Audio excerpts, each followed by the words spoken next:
Welcome to the week of February 24th, 2014. This is the Astrology.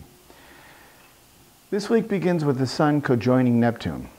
When Neptune basks in the warmth of the Sun, dreams and illusions may suddenly take on a different, enhanced luster. By the same token, Neptune casts a cloudy veil over events, especially those on the global stage. Our collective subconscious may feel lost or confused by the turn of events as we try to grasp for meaning and clarity when all we can find is ambiguity and doubt. This is what Neptune does. It casts that shade. There was a picture in the New York Times today of fog. That's Neptune. This may be Neptune's greatest gift, that search for clarity. This may become even more apparent through our emotions as the moon joins into the mix late in the week. When we see an alignment such as this, the emotional waters are truly deep. And it may be an opportunity to dive into that which is hidden and vague. This is sort of like, a good time for psychotherapy. The moon holds a certain kind of sway over us when it's near Neptune. This planet in particular guides us to purge, to ponder, and sometimes even to panic. Yet the structure and purpose of such an influence has its gifts as we come to a place of understanding as a result. You have to sort of go through the process.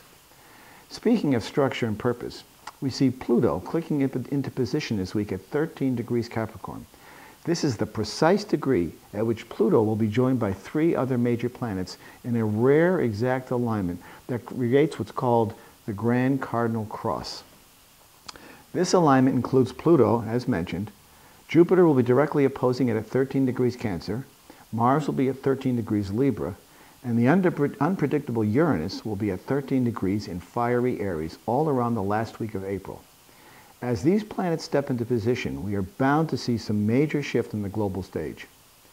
We're not quite sure what that will be yet, but when this alignment becomes precise by exact degree and by forming what's called a literal square, we can be certain something monumental will happen during this time.